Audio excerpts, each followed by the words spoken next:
What's happening, everybody? Looks like we are live. Got some fun news from Mopar.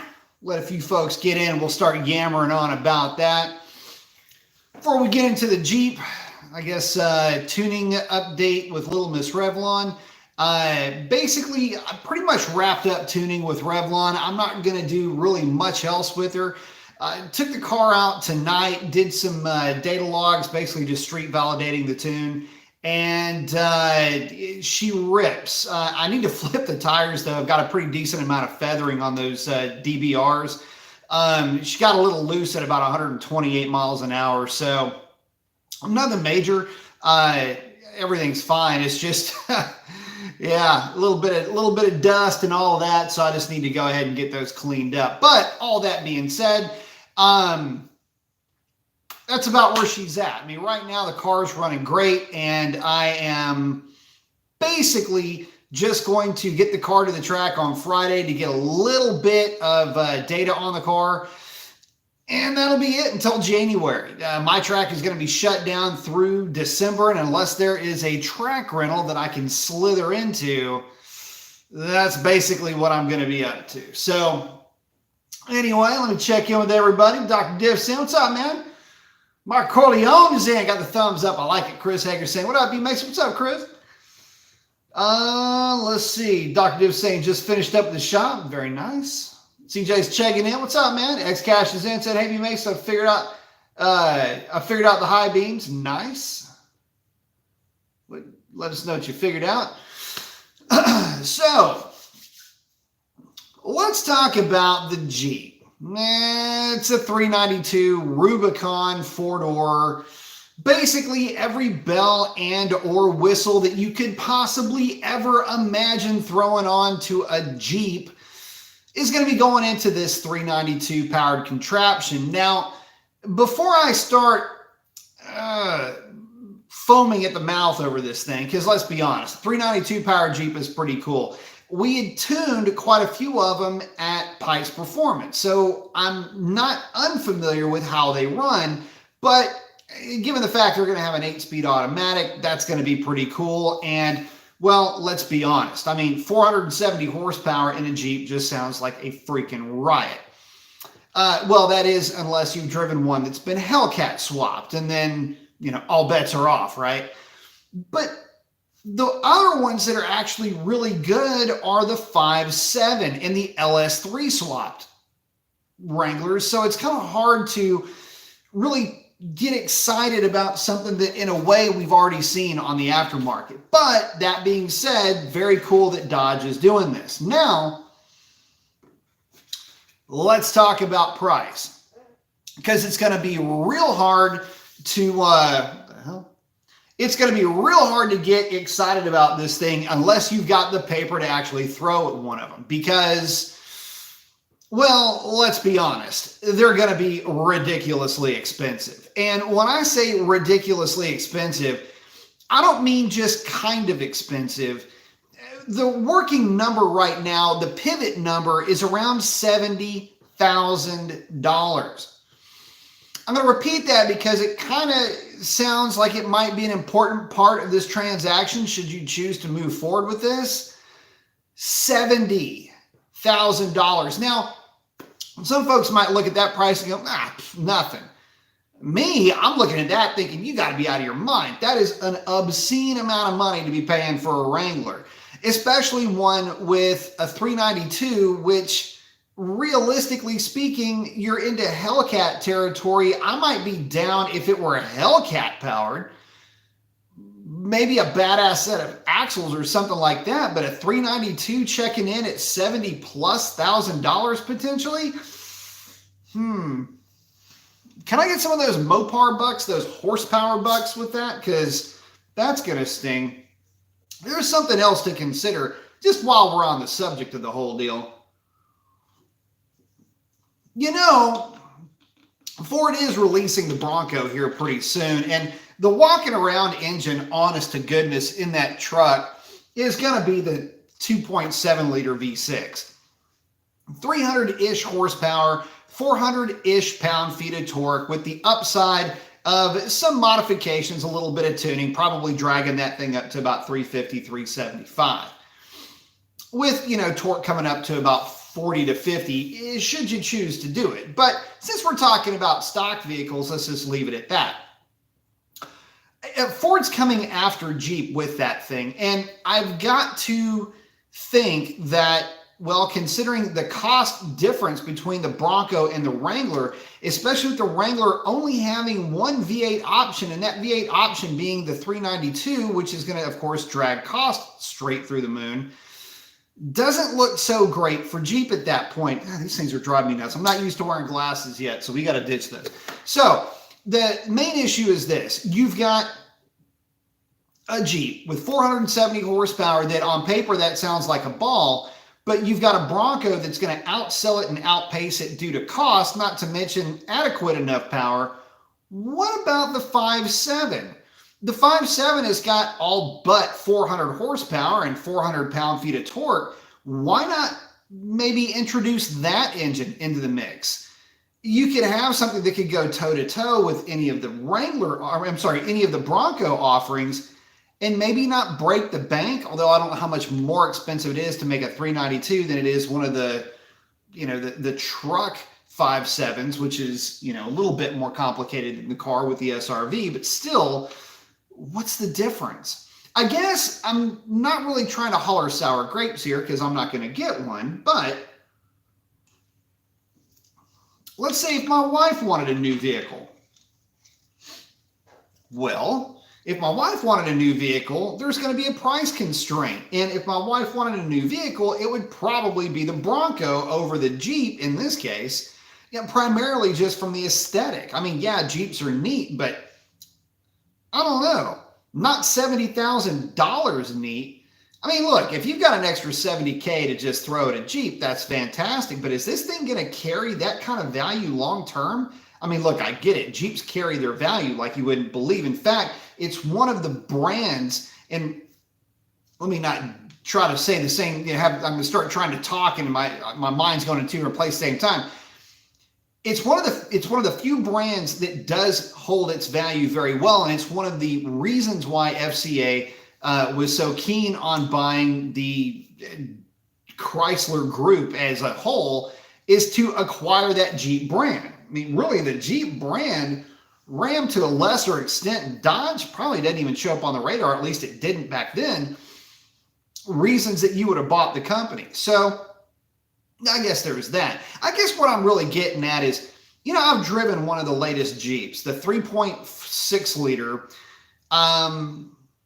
with an 8-speed, not really a big fan of that engine, not in that truck. It's just too buzzy. It wants to wind up way too high before you even get the thing going. Hell, my wife's old 2-valve 3.8 liter, 210 horsepower, checking in with significantly less horsepower, and a 4-speed automatic at that actually feels punchier in a way than the 3.6 does. I mean, basically because you tip into the throttle, you get this instant throttle response. Anyway, I'm getting off topic. Fact of the matter is, if you can fit a 6.4, you can fit a 5.7, you can make it an option.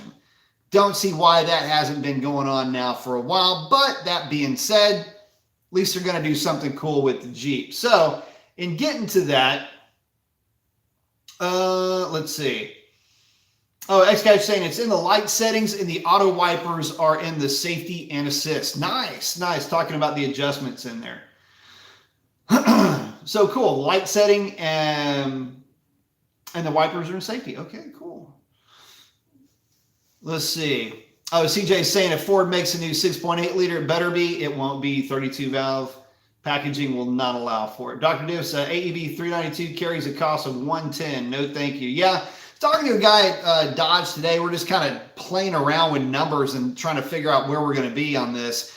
The 4-cylinder turbo, 4-door Rubicon with every bell and whistle's checking in at what, like 60 grand or something like that.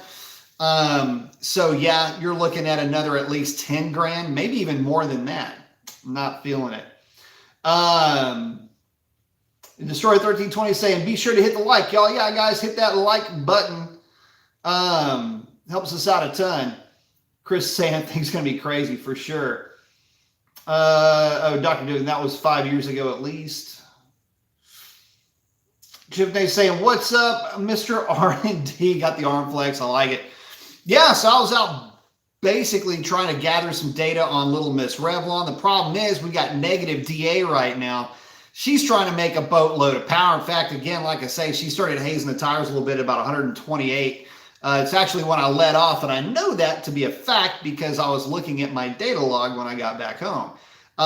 It just didn't quite feel comfortable. You feel the car start to kind of, do the deal where I'm making slight corrections, and I'm like, yeah, I better just roll out of the throttle. So it's just slowly back off, slowly cover the brake once the car settles down, and you're fine. Let's see. CJ's talking about a Coyote Swap Jeep Wrangler. It won't fit. The engine's literally too big, I think, to fit in there. Just too wide with the overhead cams. I was saying, let's hope Ford puts the 6.8 liter in the new Bronco to compete with a 392. You won't have to. There's nothing to compete against. In terms of cost difference alone, there's no competition. And not to mention the fact that a 2.7, if somebody leans on that thing enough, is going to make you go from 300 to 425 horsepower, 430 horsepower, and about 500 pound-feet of torque. It's not going to be that far removed. Butt dyno, truck to truck, probably wouldn't be able to tell a whole lot of a difference, to be honest with you. Thanks, Mom. Saying, love you, me. Yeah, I'm growing out the beard, trying to look more distinguished. Let's see. Dr. was saying, I'm sure I got a picture of Jeep sticker that was AEV on 37 with Dana 44s and 14 gears with lockers loaded in it. Let's see, 120 grand. Maybe. I'm not sure. I don't know that that's really something. I mean, if that was a few years ago, that's one thing. But just in talking to the guys that I know, they're going to be checking in around 70 grand. And again, that's just, it's asking too much. You're trying to come at the market with a product that you're marketing as a premium vehicle, all the while hearkening back to its military roots. Meanwhile, Ford is going to put out this Bronco, which is going to be a riot to drive. It's already the darling of the aftermarket before it's even hit the showroom floor.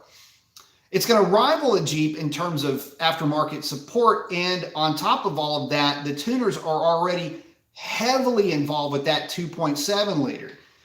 There's really nothing that's going to be in that Jeep that's going to make it overwhelmingly attractive, except for the fact that it's going to have a 392, which again begs the question, if you can fit the 392, you can fit the 345. And that's really the right engine that the Jeep needs to have to begin with, because that V6 is a turd. So, getting into whether or not the 392 Jeep is going to be interesting, novel, or whatever, of course it will be. Yeah, but just not at that price. And again, just from a straight economic perspective, if you're looking to buy one of these things, the resale value on these is probably going to remain very high as long as the novelty stays relatively high. You start factoring in the new Bronco, and you might just see that, well, let's be real here. The Jeeps have had strong resale appeal because they don't have any competition. Well, look who just showed up to the party. And this chick is hot.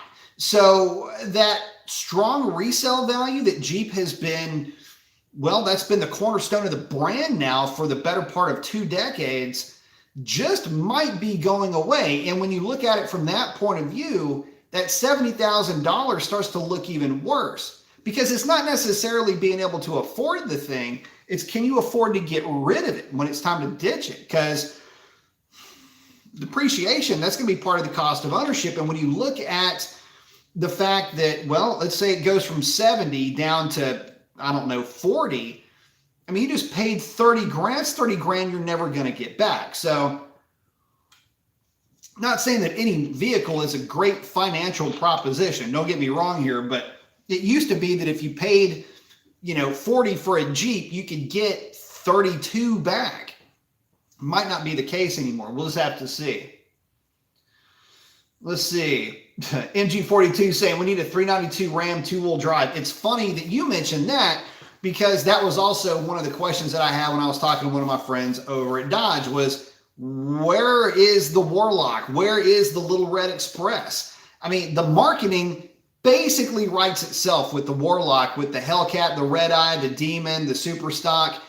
Since they're going to either hearken to, something straight from hell, or their Warlock, or they're going to hearken to just the mind-numbing amount of pandering to the past and to a tradition, so to speak, with the Super Stock. Why not the Little Red Express? Anyway, long story short, that was one of the things that I was kind of driving home. And not to mention, if you're going to have a TRX, why not a Hellcat variant in the Ram? I mean, look, again, the marketing writes itself, and it's the easiest thing to put one of these engines in. You're going to put this in a Jeep. You ever seen the engine compartment in a Jeep with that V6? Come on. When we would tune the LS swapped and the Hemi swapped Wranglers, yeah, you'd be surprised how they fit. But I mean, dude, seriously, it's not like it's an awesome fit. And now if you add to that the fact that, well, they were talking about a Hellcat variant at either SEMA or one of the shows, they release a 392 in that, but nothing for the truck. Oh, but you got the TRX. I don't know. I just don't like the fact you're chasing Raptors with that thing. Let's see. Dr. Diff is saying, Corey's saying the 392 Wrangler over 100 grand. I don't know. It's going to, the funny thing about it though, is that I wouldn't be surprised if the first handful of them went for way, way high with dealer markups. The added tag is going to be nuts on those things. Dr. Diff saying the 3.8 Caravan motor that was in the Jeep needed all the help it could get. 513s on 35s. It probably needed all of that too. The things are just dogs down low. They make good horsepower, at 300 horsepower, whatever it is that they're making, give or take thereabouts, but not too stoked with the torque down low. Let's see. MG saying the new Ford engines are in response to the Mopar durability. Ford is trash. Well, the problem is that they're experiencing some pretty high owner reliability surveys right now, especially with the 2.7s and the 5.0s. So I don't know. We'll see how all that plays out, but God, they need to do something. I'd like to see if they're going to do anything with that 6.8, if it's even going to be an option for the half-ton trucks. But it's just weird that they're making it. I don't know. Kind of a strange play on their part. 62 Hemi saying, hello, sir. Why do you prefer GT260 over MS109 regular? A couple of reasons. One, GT260 has a lower ethanol content. Not to mention it's the fuel that's like right down the street from where I live. So there's that. But GT260 is just kind of an easy fuel to play with. Basically, think of GT260 like this. It's 93 octane as a base fuel. So 93 octane, 0 ethanol as a base. And then the other 10% of the fuel, because it is a metered fuel, is ethanol. Or rather, the 15% is going to, 10% is the ethanol. So it's 93 octane plus the ethanol gives you your 100 octane. It's a fuel that just kind of seems to be a little bit more familiar. MS109 is still a good fuel, don't get me wrong. As a matter of fact, I'm kind of a fan of it, but it's a lot easier to play with the GT260. You start getting to the higher ethanol blends, and you're going to find kind of quickly that you've got your short-term fuel trims are going to change a little bit based on the content of ethanol that is in those higher ethanol content race fuels. You can liken MS109, for example, to GT260 Plus. Both of them are in the 103, 104 range in terms of octane rating. And I think both of them are hovering around 13% ethanol. So that'll kind of give you an idea. And here's the other thing. If you've got something that's kind of teetering on the edge when it comes to injector duty cycle, that's maybe when you might want to take a look at running something with a lower ethanol content. To give you a perfect example of that, so tonight when I was running Revlon, injector duty cycle was 94.4%. I've got to go back. Anyway, let's say 94.4 just because that's the number that popped into my head. It's 94 point something. It was higher than 1 or 2, so I'm going to say 94.3 or 4. Anyway, with just a little bit more ethanol, that number goes up, okay? It doesn't go down, and you're going to be running, oh, by the way, Skeeter body count over under is going to be 3 tonight. So we're looking at 3 Skeeters. We have a little bit of a blooming of Skeeters. Not as bad as we've had it, but we'll see. But over under is sitting at 3 right now. Anyway, that injector duty cycle goes up. So again, there's that to consider as well. With that type of a fuel in this thing, 13% ethanol, be looking at probably, I would say, another 2% in injector duty cycle. And if you've got the overhead, that's great. But if you're trying to push something a little bit harder, might not be a good idea. But the extra octane presumably would help you with that. Let's see. Oh, CJ's just saying he likes the Bronco over the Jeep at that $70,000 price range. Yeah. Thing is you could pick up a couple of base model Broncos for the cost of just one of those Jeeps. Let's see. Speed Freak's asking, what do you notice or see in the log when you said the tires broke loose? RPM spike? It wasn't an RPM spike. It was a steady carrying of the RPM up. The tires didn't just break loose like I was doing a burnout. They were hazing. So it's just a feeling that you get. I mean, you feel the car kind of get a little bit light in the rear end, starts to kind of move around more than what you would think. But it did give kind of a little bit of a haze, and I just by the correction that I was making, I was like, yeah, it's a little bit more of a correction than it should be.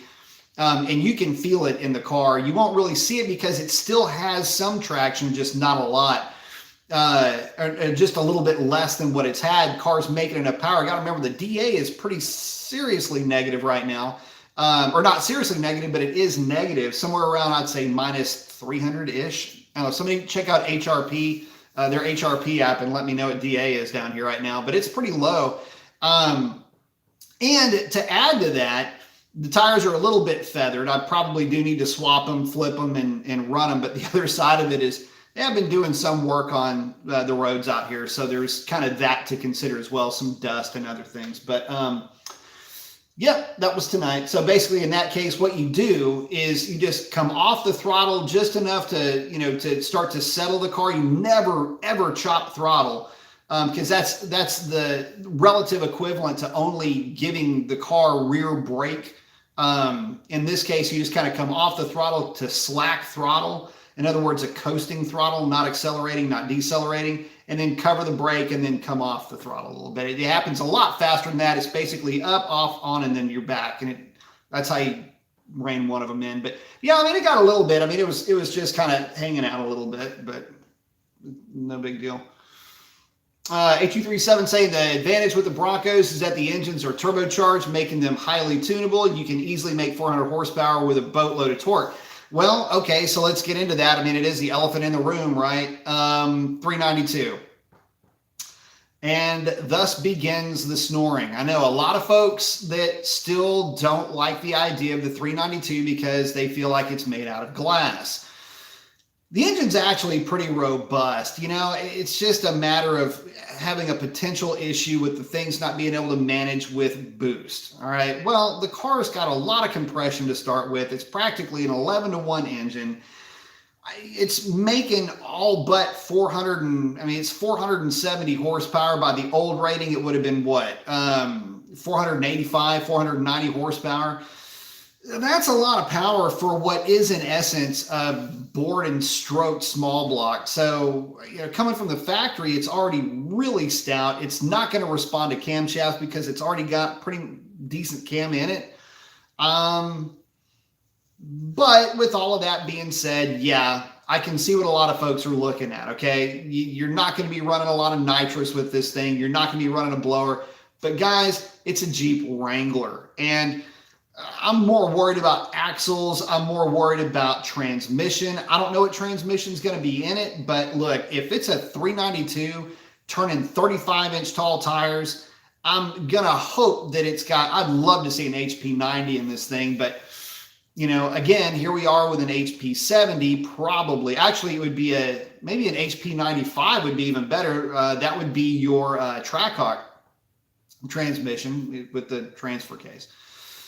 Would be pretty cool if it's got something that beefy in it. It could actually handle the abuse that a lot of these guys are going to put these things through, assuming, and it's a big assumption, but that's assuming that you have enough people to buy this thing. They're actually going to want to do anything with them. And I don't know, part ways with about $70,000 on a Jeep. I don't know how excited you're going to be to throw in another $4,000, $5,000, $6,000, $7,000, $8,000 into the thing in terms of modifications. So there's that too. Rich is saying not everyone likes forced induction, and this thing is enough of a beast without it. Yeah, you know, that's 100% true, and I agree with you 100%. You know, I'm a huge fan of the NA stuff. But that being said, you start to really whittle down into the buying demographic at that point. Let's be honest. When you look at the Bronco, you're not thinking naturally aspirated, turbocharged, or anything like that. You're looking at that thing and you're going, okay, when are the numbers going to come out? What kind of fuel economy does this thing get? What kind of 0 to 60 does it have? It's going to start to break down into all of that. And yeah, it's nice to think about this Jeep having a 392 and it's going to be fantastic and all of that in terms of power. Trust me, again, you're talking to the guy that made the video about why and still do think the 392 is the most influential and the most important engine that Dodge has ever made, leading into and coming into 2015 and well, and up to this very day. So, and I still stand by everything that I said in that video. I love the engine. I love the idea of putting one in the Wrangler, but I don't like the idea of leapfrogging the 5.7 going to the 6.4 liter. And the reason why I say that again is because, to your point, 5.7 truck engine, 400 horsepower, 400 pound-feet of torque. I get it. It's really close to that 392. They are the same size. Why not just run the 392 and call it good? My thing is this. 392, great for upselling and for the folks that want the extra power, but for the folks that want the appropriate amount of power for a Jeep, especially to turn the big tires and everything that's going to be associated with that, you're going to need something like a 5.7. Again, if you can put the 6.4 in it, you can certainly put the 5.7 in it. Make it work and then make the price work, and then you've got a winner that can go head to head with the Bronco, hold its own, and not have any excuses in terms of, you know, sales figures versus in terms of performance versus none of that will really come into play because the actual performance of the vehicle will be head to head. You go dollar for dollar on this thing, and again, you can buy yourself a pretty swanky looking Bronco and, you know, buy your kid one to drive back and forth to school for the cost of one of those Jeeps. At that point, performance is irrelevant. So let's see. CJ's hanging out with HU. Let's see. Oh, HU's saying FCA, and this is a very good point. FCA is placing more of their emphasis on selling vehicles with high markup as opposed to trying to appeal to the masses. Okay, so that brings us to the next, well, I guess kind of looks back a little bit to segue to reemphasize what I was saying earlier about the 5.7 getting no love in this. But you're exactly right. And part of what's-his-face's marketing when he was the Super Stock was revealed and when the Durango Hellcat was revealed was growing within the brand. Well, the problem is that they keep focusing on the right-hand side of this dyno chart, so to speak, when it comes to vehicles to grow into.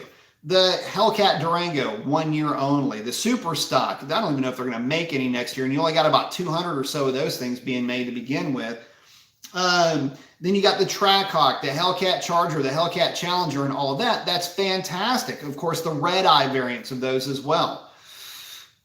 It's tough to keep up with, but the reality is that you're exactly right. They're only driving those particular products and not really driving the other end of the enthusiast spectrum, mainly with the Ram brand.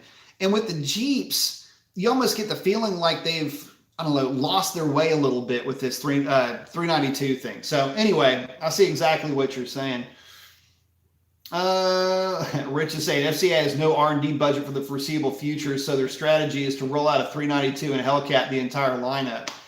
Yeah, I mean, believe me, they've got plenty of R&D budget, but the problem is that they've again, when you leapfrog a viable 5.7 option for the Wrangler that would literally go head to head with anything that the Bronco would put forth and really make a play for it. And I can make the same argument, by the way, for the Viper, hint, hint. Look for some word on the new Viper coming sometime in 2021. But the reality is that they're not driving the narrative of the competition. They're just trying to set themselves in whatever stratosphere they're looking to set themselves to and say, well, look, I mean, the Bronco's not as powerful as this Jeep that costs $70,000. They're going to leave it at, it's not as powerful as this Jeep, full stop. And the problem with that type of an argument is that while you're having that argument, you've got prospects that are bypassing the Dodge dealership on their way to the Ford dealership. That's not really where you want to be. And by the way, I get it. Okay. This is how FCA has chosen to market the Dodge brand, but this marketing of the Dodge brand has now bled into Jeep now with the Jeep 392. The TRX, I guess, can qualify as this, although has anybody heard anything about the TRX lately? Because I certainly haven't. And there's nothing really to get all that worked up about, at least not yet, when it comes to the LX platform variety of vehicles. Not to mention the fact that, or notwithstanding, I should say, the fact that nothing has come from the Trackhawk camp aside from just more Trackhawk. They're not going to red eye the Trackhawk? Kind of odd there, wouldn't you say? Especially when you consider the fact that, well, the Trackhawk is one of their most popular and coveted and beloved vehicles that they've made. I mean, not only does it make journos happy, but it does pretty well at the drag strip. And I can tell you down here, there's a ton of them getting run at the drag strip. Kind of interesting, really. I'll take this opportunity to jab the GT500. Hell of a lot more Trackhawks at the track than GT500s. I mean, family grocery getter sedans in the Charger, potential off-roader butch Cherokees. Yeah, all of those are at the drag strip. Where you at, GT500? We're still waiting for you to show up to the party. Getting a little bit long in the tooth there, Nessie. Anyway, CJ's just talking about the 3.7. Oh, no, CJ's at HU37. Let's see. Yeah, Destroyer 1320. So kick the like, guys. Hit the like, guys.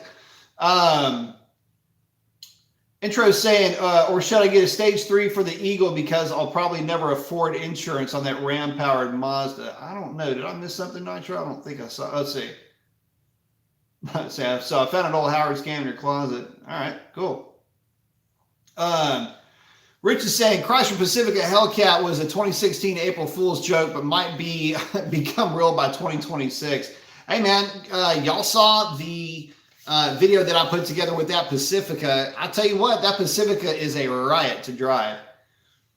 Let's see.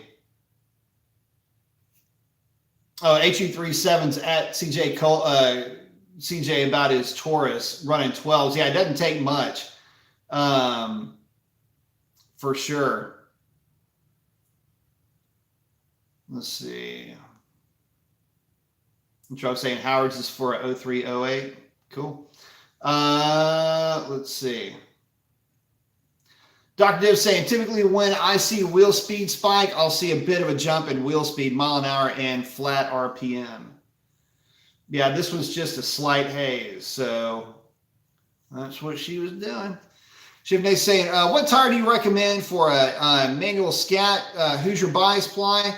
Nah, I don't like bias plies on the LX platform. They're a little heavy. I like the Hoosier DBRs if you're going to run a slick.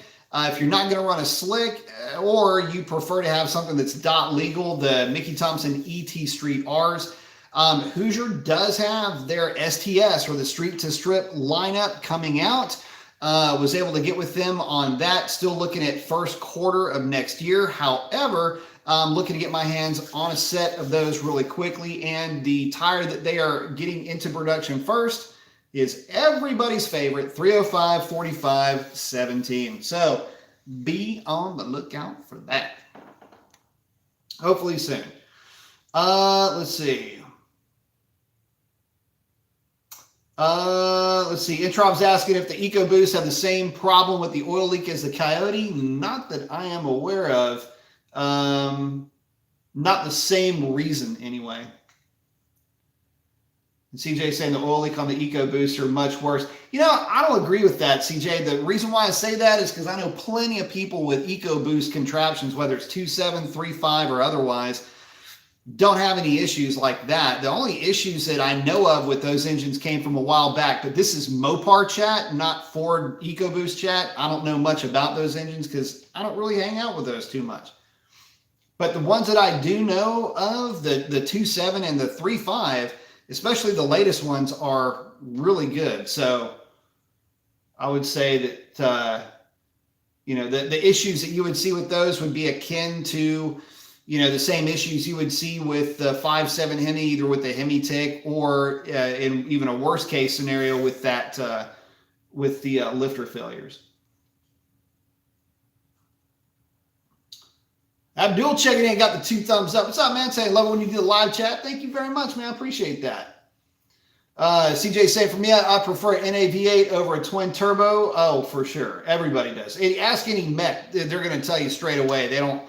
All of their vehicles, almost to a man, are going to be the NA stuff, especially the older Coyote versus the older Ecoboost trucks. All those guys were buying the 5-liter stuff. Let's see. Intro say a guy he worked with had a 2018 F150 thing leaked or ate about a liter every 1,000 kilometers of oil. Yeah, that's what you take to. That's a warranty issue right there, man. No telling what he did to it. Just haven't seen that kind of an issue, at least on my end. Not with the Mustangs anyway. BB's checking in saying, thanks for what you do, boss. Thanks, man. You say I bought the Inertial Motorsports SRT Max Plus cam for my 6.1. Inertia swears no springs needed on the 6.1. I know you always say to get springs. What would you suggest? Man, look, I know that they're going to swear up and down that you don't need springs. You know what? PSI 1515 or 1516s is what I would put in the car. If for no other reason, then it is cheap insurance to make sure that you don't float a valve. You know, the issue here is, how old are your springs? How many miles do they have on them? Why would you keep basically an X number of years old set of springs with a brand new camshaft? Probably not the best way to look at this, especially when you consider the fact that you got to do so much work to swap that cam. Why would you not go ahead and have the heads run through, maybe have them take a look at the valve seats, maybe get a bit of a valve job while you're at it? You know, this is the opportunity to get all of that stuff to maximize the camshaft that you've got. So for me, I always recommend 080 push rods and PSI 1516 springs. You got this big old valve. You got to be able to control that. You're going to have a more aggressive ramp rate. I just don't see any reason why you wouldn't want to go with that spring pack. So especially on a 6.1 that's seen some miles. and have the guy that's putting it together set it up for about 130-ish pounds seat pressure closed and open around 400-ish pounds. That's where you're going to want to be. CJ's, his F150 with the 5 liters got 135,000 miles and 0 oil leaks. Man, it's just getting broken in. We recently sold one out of the fleet with 270 odd, I think it was 278,000 miles. That thing didn't leak at all. And the only reason why we got that guy out of that truck was because we had one of the guys that left the company had a Dodge and he wanted a new truck. So, but we've got another one floating around that's got about 300,000 miles. It doesn't leak. The thing runs like a top. So I don't know, go figure. And that thing I know is beaten mercilessly. Let's see. Med's asking, how do I make my 5.7 impenetrable with a 270 cam? You don't put the 270 cam in it. Don't like the Comp 270 on the 5.7. It's got too wide of a lobe separation angle. I would say go with something like, well, it depends on what you're really looking for. It depends on what you're doing with this thing. But go with something with about 113, 114 at the most lobe separation angle. That I think a Comp 270 is a 216, if I'm not mistaken. It's just too wide for that thing. I wouldn't run that cam. And I mean, like I say, it's hemorrhaging. It's cracking the exhaust valve open kind of early. Every car that I've ever driven with a Comp 270 was just a dog down low. So, let's see. Callis is asking, are MT Street Comps just regular all-season tires? I think they're more like a summer tire than anything else. But they are a really good tire from what I've been told. I've not run them personally, but they will probably, maybe, potentially be the next set of tires. Although I will say, Cha5 R2s are still growing on me, so there's that. Ship Nation saying, thanks for the answer. I'll get the DBRs. Get the DBRs. I would just say limit your street time with them if possible. Rich is saying, I think the Scat Pack 1320 is the sweet spot in the Dodge lineup. I'll tell you this. Ray and I had a freaking, I have not had fun the way that Ray and I had with his 1320. He has got a gorgeous Frostbite 1320. One night we were going to take it to the track. Track's closed. We had basically the whole of a very deserted highway to play with. And man, we were making street hits for 2 hours in that car. And I have to admit, I hadn't had that much fun in a long time. Partly because he's a buddy of mine, and the other half is that the car was just a riot, and it became more or less a video game in real life. It was one of these things where we would, okay, man, you got a 12.2, best out of 3, I got to get a 12.2, and we were going back and forth with this on the street in the summertime, basically with both of us in the car. And again, just having a freaking riot with that car. So all things considered, I mean, yeah, don't get me wrong, Hellcat's fantastic, but the power in the Hellcat is just the other side of unusable on the street. That 1320, you can play with it all day, every day, and never, ever really get bored. It makes all the right noises. It does all the right things. It's just a great car all the way around. So I would agree with that. Let's see. Oh, intro, I'm saying one of the guys from work got a recall motor. That's like CFL, man. Thank you very much. Saying friends don't let friends drive Jeeps. I got one sitting right there, as a matter of fact. I've actually had one before too. I love my my Cherokee. But thank you very much, CFL. Man, I really appreciate the contribution to the cause. That's awesome. Thank you, brother. Shawnee's checking in saying, do you think in 0 DA you can improve your best 60-foot time ever with your ET Street Rs with the new Hoosiers? I think so. So I've been able to check in basically a 149 on slack DA. In other words, 0 DA. I've been able to run a 149 and a 150. That's pretty stout for that car right there. In negative 1,000-foot DA, I could probably drag that down another half a tenth to a 145, which would be better than its best ever 60-foot. And that would be probably well on its way to a 10, 12, 1009, something like that. So with the changes that I made to the tune, I like it. The car seems to like it. So there's that. Assuming that it hooks up and everything's cool and I haven't butchered these tires up, they're feathered pretty good, but I was able to knock some of the feather off of them. I just did kind of a nice whack onto the throttle with the car out on an asphalt surface, kind of a smooth asphalt surface, and it knocked a lot of that down. So, but yeah, it's just going to get a hell of a burnout. I got to make sure, because they're radials, I need to make sure that I can flip them. And as long as I can just rotate the tires, then that'll clean them up pretty good. So, but that'll be something I need to check. But thank you very much, CFL. I appreciate it. Kid is asking, what do you think about the Maggie 2650 supercharger? Best aftermarket supercharger you can get right now, in my opinion. That thing is really good, highly efficient. It's part of the package now with the E-Force kit, which I got to tell you is the cleanest install that you're ever going to find. And, you know, you can make a ton of power with that thing. I mean, you know, 600-700 horsepower to the rear wheels is not a problem whatsoever with that thing. So, you know, I say go for it. If you're thinking about it, I would not have a negative thing at all to say about that unit. Let's see. Oh, Ship Nation's asking, or saying, I was launching my 392 6-speed to a 1.7 60-foot time with an aluminum drive shaft and the rear end brace and stock axles are no problem. Nice. I think there must have been a question that I missed somewhere up there. Sorry about that. Let's see. Oh, I guess it was right underneath it. Shift Nation is asking if the 6-speed Tremec and stock axles would handle hard launches. Oh yeah, it will.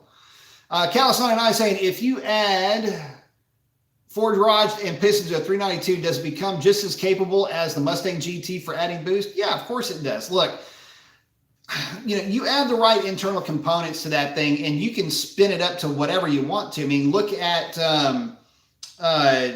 I guess it's Dad Mod's car. That car's got one of my intakes, one of my cams in it. I know that thing's making what, north of 840 to the rear wheels. And yeah, it's a 426, but at that point, displacement doesn't really matter. You start throwing an F1 at things and the F1 just makes the power. So realistically, yeah, I mean, you go forged internals on a 392, it's every bit as stout, capable, and durable as anything you would see from the aftermarket would be. Let's see. I'll tell you what, guys, hold that thought for just 1 second. Talk amongst yourselves. I got to do something real quick. Be right back.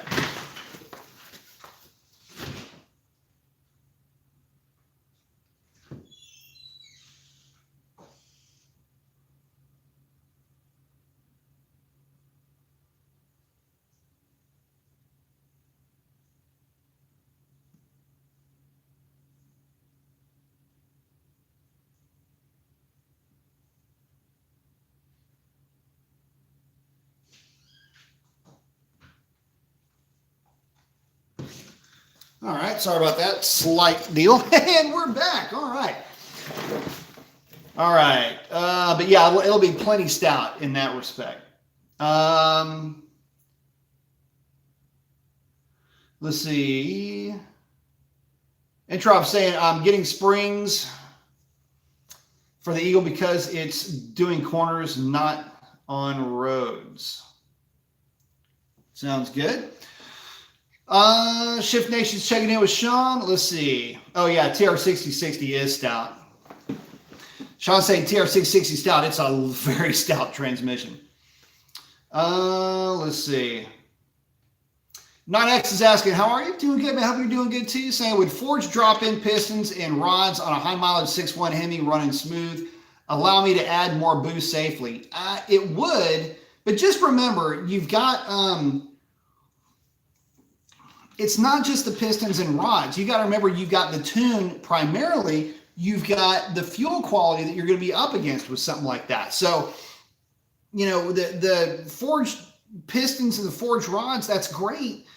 But you've got to make sure that you're not trying to turn the wick up on the thing so high that your fuel quality won't be able to manage it. You know, that's the big mistake that a lot of guys make, is that they think, well, this forged internal thing is going to make power. The forged internals don't make any power at all. They're not, I mean, there's zero gain from forged internals unless you go up in compression ratio. The gain comes with the better materials being able to handle heat better, and, you know, the proper, by the way, the proper ring gap being used. The other thing is, if you screw up your ring gap on your brand new forged internals, you're still going to pop a ring land. I mean, the guys for some reason seem to think that, you know, got away. Guys for some reason seem to think that forged internals are what makes the thing bomb-proof, and it's not. It's the build from basically soup to nuts. It's making sure that you're running your 28 thousandths of ring gap on your top ring, 28 thousandths of ring gap on your bottom ring, making sure that it is assembled properly, all of that, the things that you would assume, well, that's the stuff that makes it bomb-proof. And again, plenty of guys have screwed up and just thrown rings in the thing, weren't paying attention, forget to file one of them properly. You know, you're needing 28 thousandths and you end up with, you know, 15 or 17 on a file to fit ring. Those things butt up, and it doesn't matter what that piston's made out of. It may not let go immediately, but it'll definitely weaken that piston. So that's something that happens. So just know that coming into it. CJ, you have a wonderful night too, man. Mate, I was saying 392 cam. Yeah, you know, the problem with the 392 cam is got a real wide lobe separation angle from the factory. Intake and exhaust are really far apart, and you have to think of a cam from the exhaust side first. The exhaust side is what initiates any scavenging for the intake charge. When you open the exhaust charge early, what ends up happening is you're hemorrhaging cylinder pressure, which is great if you want the thing to rev out the back end, but doesn't do you a whole lot of good or any a whole lot of favors for, you know, tip in throttle response and mid-range power. You know, give Dr. Differential a shout. There's I've put together a cam menu, if you will, for the 392 and for the 5.7. Cams are anything from mild to wild, everything in between. Do a custom lineup, but there's a couple of cams. Obviously, the high roller is going to be, you know, a kind of a max effort cam, about as high as I would want to take one of these things on the street, with stock compression, down to the Sniper, which is the cam that Racer X and my buddy has. Quick Brick, the one that has you've seen on Racer X's videos. That's very similar to that Sniper grind. So there's one in the middle called the Warlock that I need to find in a 392 real quick. That'd be a nasty little cam. Anyway, so all of that is something that you're going to want to, you know, take into consideration, though. Drivability, tunability, what your tolerance is for drivability quirks versus what your tolerance might be in a year with drivability quirks. Sometimes that can evolve, and it never evolves to more drivability issues, or rarely does it ever. So just take that into consideration. Let's see, 9X is saying, what about with the cam kit? Man, okay, so let's see, you're asking if, what about the cam kit for the high mod? Yeah, you won't have any problem with that. Again, you're going to want to go through that thing. You're going to check it. You want to check it for cylinder taper. You want to make sure that the engine is fit to be played with, which means that you may need to get the thing, bore it 10 over. In fact, that's a fairly common thing to do with the Gen 3 Hemis. Just bore it 10 over, get your 10 over replacement pistons and rods, and go from there. So just check that out. You're going to look at the bearings, make sure everything's good, make sure, which normally they are. It's really hard to hurt a 6.1, by the way. But you're going to want to take a look at those things. And again, if high mileage stuff, you're looking to throw some, some giggle juice at it, or you're looking to throw some boost at it, you're going to want to have that thing gone through. And again, if you're doing this much work to it, you may as well just go ahead and drop the cradle, send the thing off, and have it done. It is more of an expense, and I get that, but if this is a long-term play, these are things you're going to want to do just to keep the thing healthy. Make sure that it's healthy. Let's see. Clutch is asking, hey, B, figured out the noise I was talking about a couple of weeks ago? Oh, yeah. The one where I would hear a thud under my feet every time I rolled off at first. Apparently the drive shaft mount came loose. Oh, wow. That's crazy. So your carrier bearing, that's crazy that it would do that. But I'm glad you found it. Hopefully it didn't cause any issues. Let's see. Madera is saying putting a 392 Hemi in the Ram 1500, or perhaps tuning up the power and torque in one of the 2500s would be a home run for FCA. More so the 2500 to compete with the Ford 7.3 Godzilla. It's going to be tough for Dodge to make a play for anything to compete with that 7.3. That thing, I'm telling you, I am very happy to say that I have had to eat my words on that engine. So much so that, when the rumors were hitting, and again, these are rumors based in no real fact, except for some folks talking about the 6.8 being put in the Mustang, having a hard time believing it unless it's going to be a low deck 6.8. If it's a low deck version of the 7.3, little bit less stroke, maybe I can see that. But at any rate, yeah, they need to do something. The 6.4 in the trucks, what's weird is that intake in the 6.4 trucks is really good. But all that being said, it's just a little bit down on power all the way around compared to some of the offerings from Ford and I guess in a way from Chevrolet. The 6.2's been a powerhouse now for a while for those guys. So, but let's see. Aerosol saying, just got back home in my 2017 Octane Red 345 Hemi Challenger. It has front to back racing stripes. Liking it. Oh, Rich saying, Ram had a 7-liter engine in development with the Rebel, but mothballed it and just moved forward with the Hellcat TRX. So that was something that was rumored. It was floating around out there that they were going to bring into existence a 426. And to be honest, I can understand why they would not go with that. I personally probably wouldn't have either, for several reasons. One, the Hellcat already exists as a platform. It's already been EPA certified. Everybody knows what kind of power it makes. It is very durable at stock boost and elevated boost levels. It comes with the HP90 transmission, which should be in everything with a V8 as far as I'm concerned, but it's not. So getting to the point of this whole thing, look, when it comes to 426 versus Hellcat, the 426 wouldn't even be close in terms of power production versus the Hellcat platform. Not to mention the added cost of building the 426, having a separate run for the 426 versus the 392.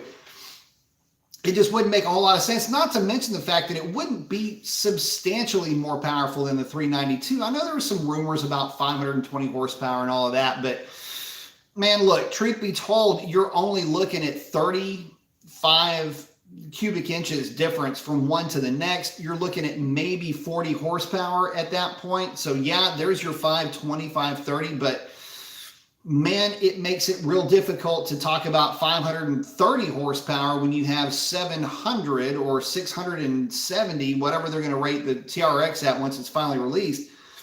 Once it's tuned for that heavy of a platform. Yeah, it's going to be real difficult to get excited about 530 or even 550 horsepower when we're already coming to the table with just south of 700. So there's that too. And for all of those reasons, you can see why they would be like, nah, he's feeling a 426, which is the other reason why you just won't see a 426 in any of the LX platforms to begin with. I mean, think about it. You've got what reason? I mean, the added expense of putting a 426 together, just in terms of getting it certified by every an acronym that's out there, is going to be painstaking just in that effort alone.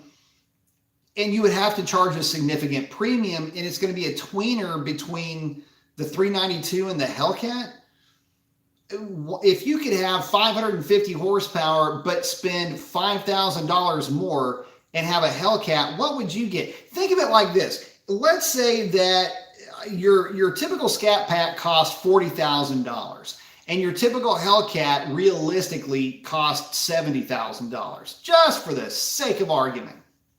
There's a $30,000 jump there. And what do you get for your 30 grand? Well, you get a supercharger on the aftermarket. That's going to cost you 10. Ah, dang it. Bad boy's elusive. Anyway, we're going to get that one.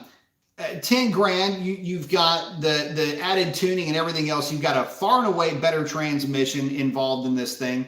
That's another, get a built transmission. That's another 5 grand. So we're up to 10 grand already, plus the internals. We already know about that. Et cetera, et cetera. It ends up being kind of, it's kind of not a bad deal, But if you had this tweener of 550 horsepower, it would be way too close at, let's see, 40, 60, and then 70, 40, 55, and then 70. I mean, it would have to be, you would have to devalue the 426 to make it make sense to buy, except for buying a Hellcat. See what I'm saying?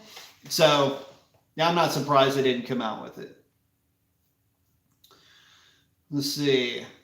Shawnee is checking in with air salt. So he used to have a 2018 Octane Red Challenger. It's a pretty car. Let's see. Shawnee saying, checking in with Greg saying, I run 10.5-inch rear wheels on my 2016 Hellcat. No problem. A little bit of wheel well modification helped. Absolutely. Let's see. Saying, not sure the 10.5 would work up front. I doubt that very seriously that they would work. Clutch is saying, I would get the 10.5 over the 9-inch. I have the 315 on my 9-inch Scat wheels. And let me tell you, don't do it. Yeah, I wouldn't do that at all. That thing is going to, the angle of those sidewalls is going to be pretty steep.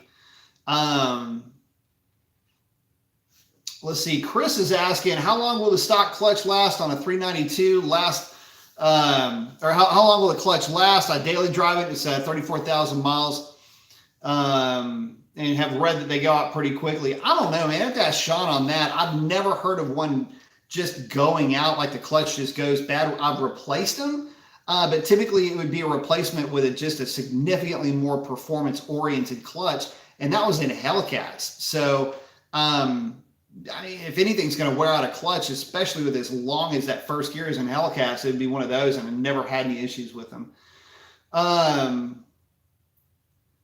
Let's see. Intro was saying, I remember you mentioned in a chat from a year ago where you talked about autocrossing in 392. Yep, I was wondering about the oil pressure because I'm building my Eagle as an engine for a purpose track car. And was wondering what mods you suggest for the time being. Probably take a look at, dang it, got him. Okay, that's the first body count is at 1.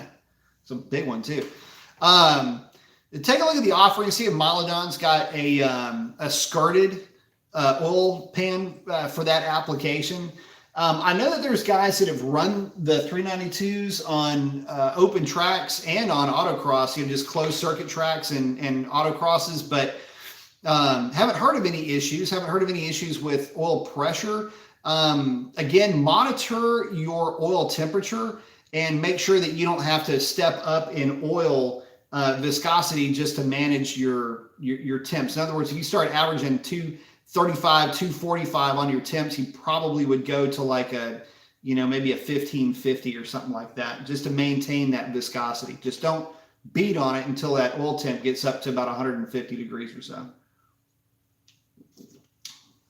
Let's see.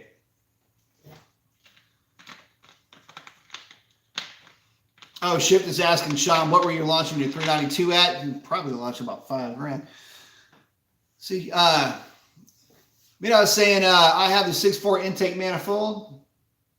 It's a good intake. The truck 6.4 intake is nice. It's a very clean intake, very easy to work on. Arthur is saying, in fact, it's probably the best intake manifold that they have. Unfortunately, it's a passenger side intake as opposed to a driver side intake. Let me honking out there. Arthur is saying, what up, B Mason? Got the arm flex and the ball guy with shades. I like it. Saying, what are your thoughts on the Ford 6.8 based off the 7.3 Godzilla for the 2022 Mustang? Well, first of all, I'm hoping that they make it. If they do, that would be amazing because that would kind of be a cool throwback. Kind of the old school 2-valve, a little bit more of a torquey engine for the Mustang. If I had, and this is just me being, honest about the Mustang, because, I don't know, I got one sitting right behind me. If I were to, I'll put it like this. If I were to have any complaint about the Mustang, it's just that it's gutless to drive. Not that, when you compare it to a 392, right? Okay, so 392, its calling card is a lot of torque down low, a lot of mid-range power, it feels like a big block, okay?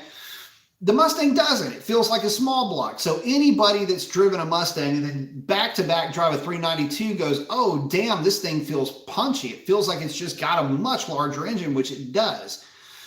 But the 392, the 5.0 just revs out so well. And that's part of the fun of the 5-liter.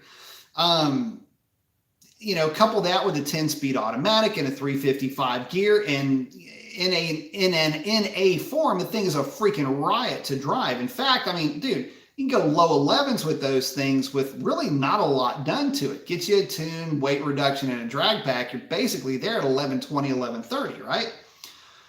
Well, that's all fine and good, but the problem with that is that I don't know that that translates to a driving experience. However, I will say this. You can have a 392 powered Challenger and a Coyote Mustang in your garage, and you're going to have literally two completely different driving experiences. The Coyote is going to have to catch the 392 going down the drag strip.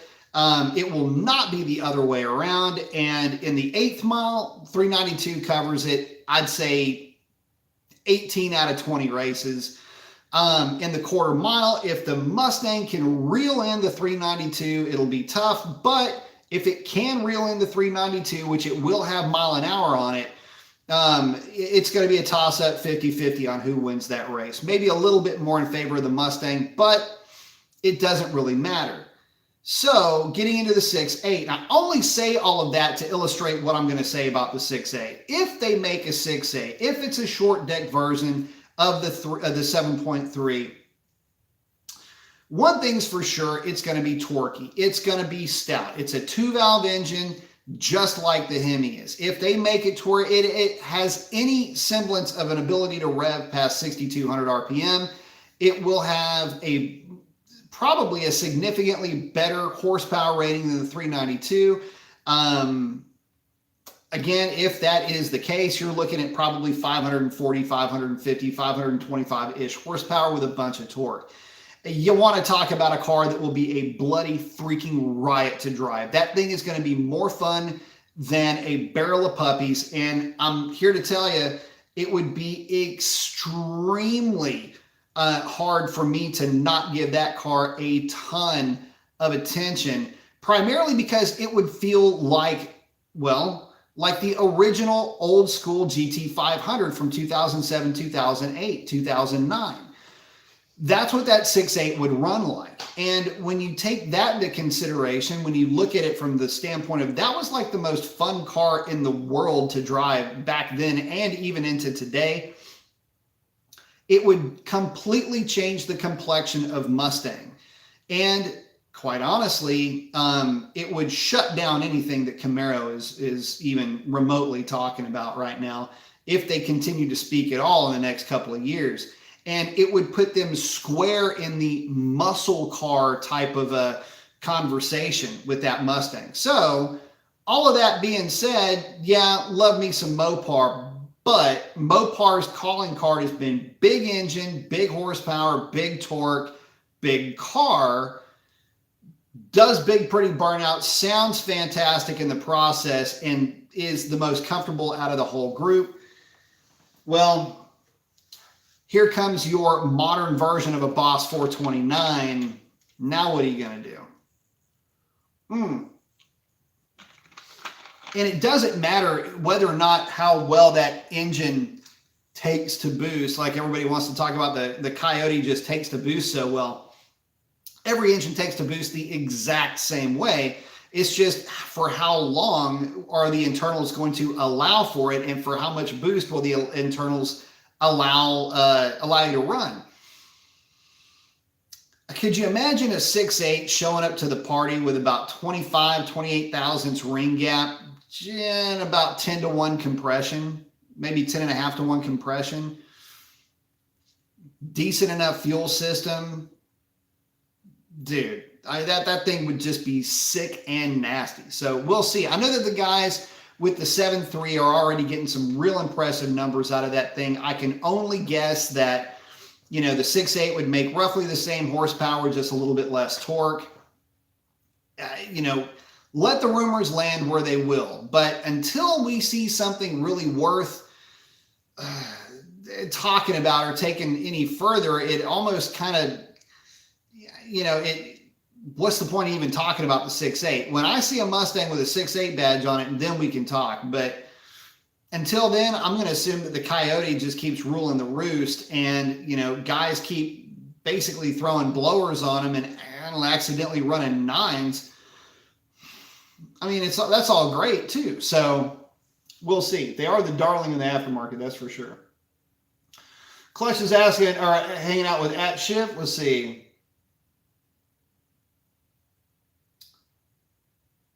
Oh, yeah, Clutch is just hanging out with Shift. Let's see. Shawnee's saying that 4,000 RPM was a sweet spot on his 6-speed 392 car. Very nice. Aerosalt is asking, do you guys think it'd be worth it to bore my 345 Hemi Challenger and add a Pro Charger or Supercharger? Wonder what order would be best. And then goes on to say, getting new exhaust. You've got a lot of things going on here. So look, man, I mean, only you can answer that. Would it be worth it? You're talking about a Pro Charger or an E-Force kit, really, in this case, would be the two that I would suggest. Go with the E-Force. That's the one you're going to feel. When you drive that car, you're going to feel the E-Force all the time. Partial throttle hits, wide open throttle hits, it's going to be there. The Pro Charger, not so much. I mean, you're going to push everything in terms of power out another 300, 400, 500 RPM. You're going to stretch torque out. You're just never really going to feel that Pro Charger the way that you're going to feel the E-Force. So go that route. But, you know, is it worth it? Man, I don't know. If you're going E-Force, first of all, it's not worth it to bore it out or try to get any more displacement out of it. It's not going to do any favors. That's entirely up to you. The proposition is going to run you somewhere north of, you know, you got carry the 5. You probably got 15 grand in total that you're going to sink into the thing to get it to that point. So you've got to answer that question. Is it worth it? Tough to say. A lot of guys do it though, so it's worth it to a lot of folks. Let's see. And Sean saying you might be money ahead just trading it off on a 392, but if you love the car, the Supercharger would be awesome. Shawnee's saying 345 Hemi, love 8 to 10 pounds of boost. And to that point, so what is it going to run like? The last old compressor style E-Force that I drove and dynoed put down almost identical numbers to a 392. In other words, 415 horsepower and roughly 425, 430 pound-feet of torque is what the thing made. And I mean, that's kind of in lockstep with what a 392 will put down. The only real difference between the two, just the sound, the theater of having the supercharger, the wine, and everything else was there. So there's that to consider. But you know, if your car is paid off or you're just desperately in love with the thing, then it might be a good idea to take a look at putting the blower on it. But Sean's got a point, and this is where the Dodge thing kind of gets a little bit sketchy. Because if you've got a 5.7, you can do a lot of work to your 5.7 and still get smoked by a 392. It happens to happen a lot. Now you can go with the more modern cams, and you've got to put the headers and everything else on the car, et cetera, and you'll hang with 392s. That's really not the problem. The problem is putting that kind of money into something that you're just never going to see the money again, or do you go with a used 392 where in a lot of ways the 392 is going to be a lot easier to sell and move away from should you choose or need to do so. And of course, in that argument it works further upstream too, but we'll just stick with this. So that's something that you need to take a look at. You know, would having the 392 be the better car? It is technically a step up in, you know, prestige and all of that. So if that matters to you, maybe that's a thing too. But any more than that, and it's really not going to be worth it. I mean, you can go with even the guys that do the bore and stroke and do everything else with it's just, it never ends well. That's a song that just doesn't really, it doesn't end well. So, you know, for me, go boost it, have some fun with it. If you're in a position financially to where you can do that, again, you know, that's only up for you to decide. If not, I'd probably start looking at 392s. Let's see, 345 him. He loves 8 to 10. That's Sean again. Let's see. Clutch is asking for you 6-speed manual, guys. What's your best 0 to 60 time? I cannot answer that question, unfortunately. Clutch is hanging out with shift. Let's see. Shawnee's saying sticky tires. I ran a 3.9. I never really ran stock tires very much. Neither would I. Sean, thank you very much. Contribution to the cause saying good night, good stuff tonight, man. I appreciate it. Thank you for hanging out, brother. Thank you very much for the contribution to the cause. Let's see. Ooh, hang on. Listen, Aerosol saying my 0 to 60 sucks on my manual Challenger, but the previous owner had a 6.7 second recorded in the car system. Clutch is hanging out with Sean, asking about the mods. Clutch is saying 3.9 is very impressive. Yes, it is. Sean saying underdrive pulleys, long tube headers, tuned drag pack. Best horsepower was 464 at the wheels on a dyno jet. But he did end up getting an 8-speed Hellcat. Yes, he did. Aerosol saying I have to find a nice open road somewhere so I can practice my 0 to 60 times personally on my 6-speed. Yep, you got to do some practicing. Clutch is saying, damn. See, Shift is hanging out with Clutch.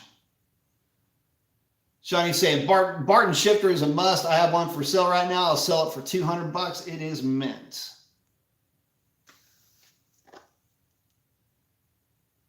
Let's see. Oh, Clutch is hanging out with Sean. Madeira saying, I heard the 7.3 is quite the strong power platform, so I can't wait to see what the motor can do. We'll see if we even get an opportunity to see what it'll do. Let's see. Clutch is hanging out with Shift. Let's see. Oh, Clutch, Sean saying, it really depends on the driver and how much you ride the clutch in traffic. In terms, I guess he's answering about how long those clutches last. Clutch saying, all I have is a Hellcat airbox, Canon intake, and Diablo Sport 392 tune with unlocked PCM, probably making like 10 horsepower, maybe overstock. Yeah, maybe a little bit more than that. Won't be a lot, but drivability is normally significantly better. Clutched is hanging out with Sean. Let's see. Sean's asking a question. He's asking, if you were to buy a new 5.0 Mustang 10-speed, would you put 410 gears in it? Not in the 10-speed, but I would in the manual. The 10-speed has got the same gear ratios that our HPs have. So, you know, a 417 first gear is not going to play well with 410s. 355 is about as aggressive as you need to go. 373s maybe at the absolute most, given tire size. But 355s with that trans are real good, nice aggressive hit. Clutch is still hanging out with Sean. Let's see.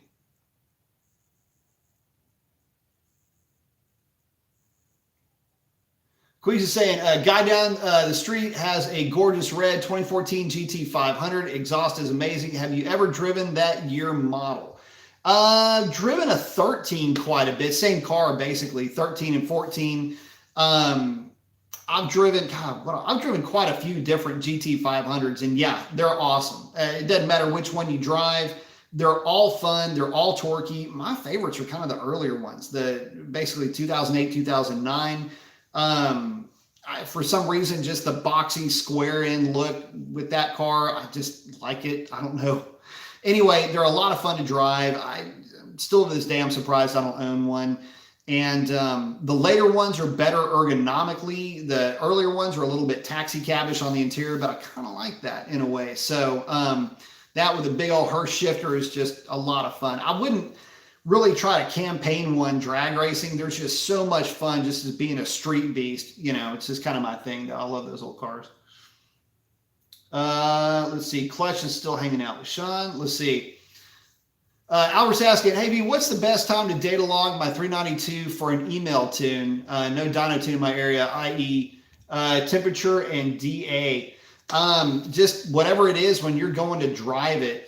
For your 392, data logs during the winter are good because you're going to be able to see that car being stressed the most. Basically, your air charge is going to be the highest, but for the NA stuff, just whenever is good. The main thing that you're looking for is just making sure that you don't have any exhaust leaks, nothing mechanical, everything is good to go. Nothing in the data is showing that there's a mechanical hiccup of any kind. As long as you're faced with good data, you'll get a good result on the tune. So,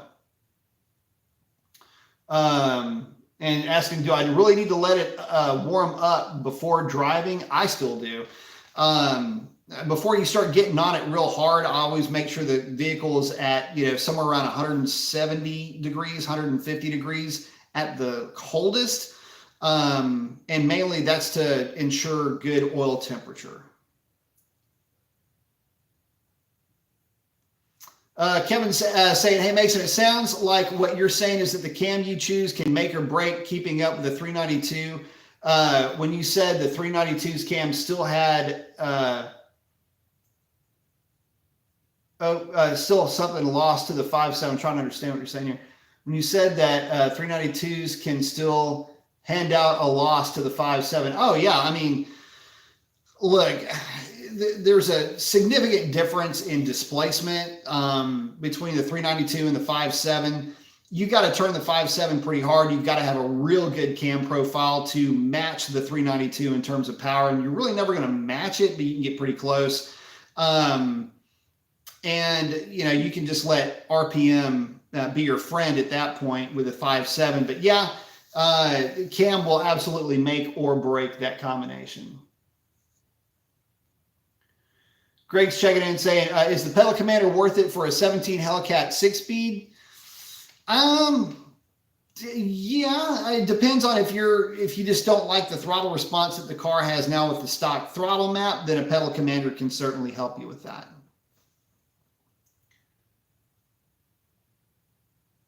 Clutch is saying at Albert, a perfect day would be dry air, low humidity, sun, no clouds, and any temperature around 65 degrees. That's true. You know, sticking with like a 0 DA day is good, but you know, you want to put the thing through its paces. Just make sure that it's at operating temperature when you're making the hits. You want it to be at full operating temperature. Don't make your hits at 150 degrees. You want to make sure that you are at full operating temperature, say, you know, 180 when you're making your data logs for your tuner. Shawnee's saying that he had the pedal commander on his 392 6-speed and he liked it. Clutch is saying worst condition would be 90-degree weather with 85% humidity. Yeah, just drive the thing, man. Don't worry about best case scenario, worst case scenario.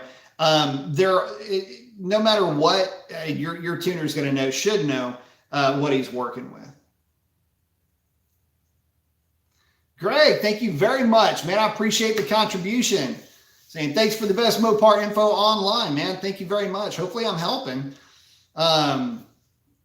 You know, I try to give the stuff, the info, the product, well, if you want to even call them product reviews, but everything that I give you guys is just coming straight from experience. This isn't anything that is like hearsay or what I think. This is just everything that I've tested, either on the dyno, at the drag strip, stuff that I've seen at the shop, whatever the case is. These are just my findings, and I'm just sharing them with you guys. A lot of this stuff, for the longest time was kind of, top secret. Nobody wanted to talk about, what makes for good cam specs and what makes for a good combination and things like that. And to be honest with you, the way I see it, the more educated everybody is, the better it is for everybody. The tide raises all ships and all that stuff goes. So, Shawnee's saying, Clutch 392, I agree, but make the temperature 55 degrees. That'd be a good running car on that, in that respect. Let's see, Aerosol saying, so based off of what B said, looks like the RT Scat Pack is the way to go. My 5.7 RT happens to be my current daily driver. It's a fun daily driver, man. Fun car. And again, Greg, man, I appreciate that contribution. I really do. Thank you. Bumblebee 92 is asking, what would be a choppy, powerful cam for the 392? My Joker grind with Doc differential is probably the best sounding. Check out Dr. Differential on YouTube. Look for that Joker grind. I'll be right back, guys. Speak among yourselves. Hang on.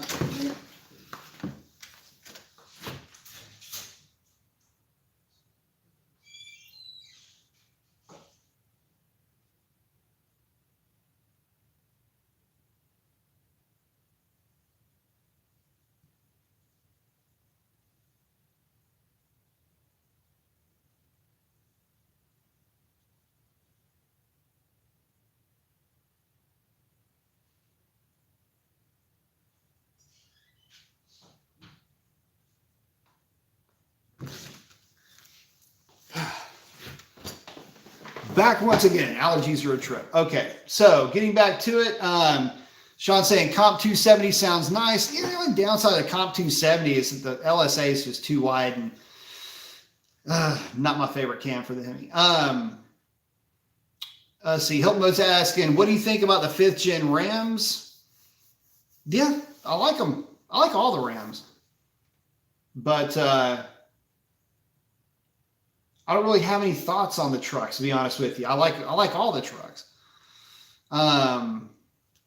So to ask me what I think about a 5th gen, I don't know. What's not to like?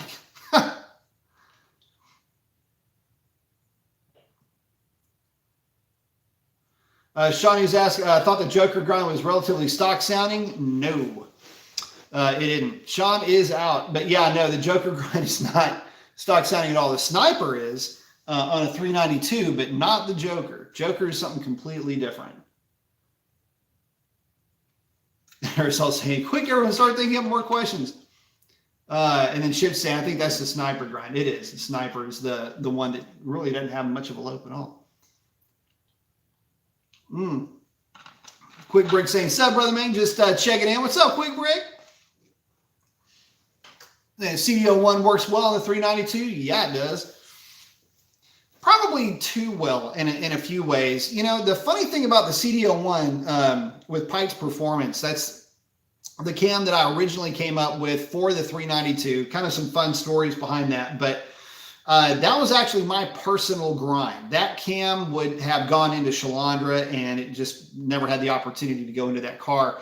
But one of the interesting things is it is strictly by the numbers a strictly by the numbers camshaft for the 392 with the idea that it is trying to make power basically everywhere, to work with the stock intake manifold as best as possible and give basically give you an idea for, you know, what I thought the cam really should have and could have been from the factory. So, you know, no real change in economy, no real change in power down low, but just something that would carry the power better up top. Where the problem with the stock cam, it's got a real wide lobe separation angle, but it doesn't have very much duration at all. So it kind of adds up to this net effect with the dual runner manifold where the car just kind of flattens out on the big end. You see that in the power, it'll just, like, from your point of view, it just goes like that. And that'd make for a fun car. Well, this cam does make some more power out, especially on the back portion, you know, the far right-hand side of that dyno chart. So that helps out a ton, and it's just a fun cam to drive because it's so sneaky. So it's a good cam. But and that checks out all of the questions. So to get back to it, guys, you know, the Jeep is being released, but that's the only thing that really is being released right now with Dodge. May hear something about the Viper next year, but we'll see. Again, that's just more of a teaser than anything else.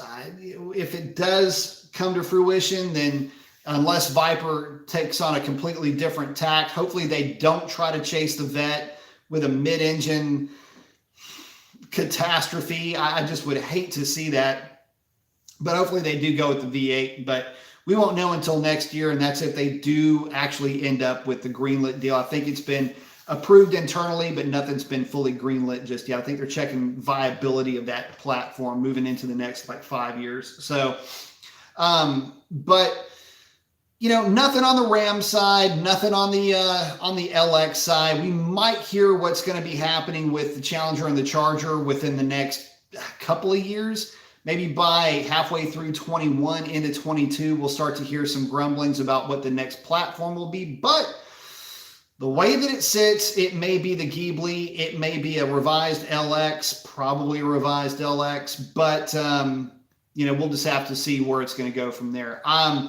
A lot of chatter about the 6.8 with the Mustangs, which makes sense. Again, that's, you know, kind of coming into, you know, doing a little bit of Mopar's job for him with the big engine in that car. We'll just have to see if that thing actually gets built. You know, that's going to be the biggest takeaway for me is there's going to be a lot of rumors and a lot of chit chat and a lot of yammering, but unless they actually come up with something viable, in terms of, you know, hey, we're, you know, in other words, some news is what I'm getting at. That's actually viable, that is actually believable.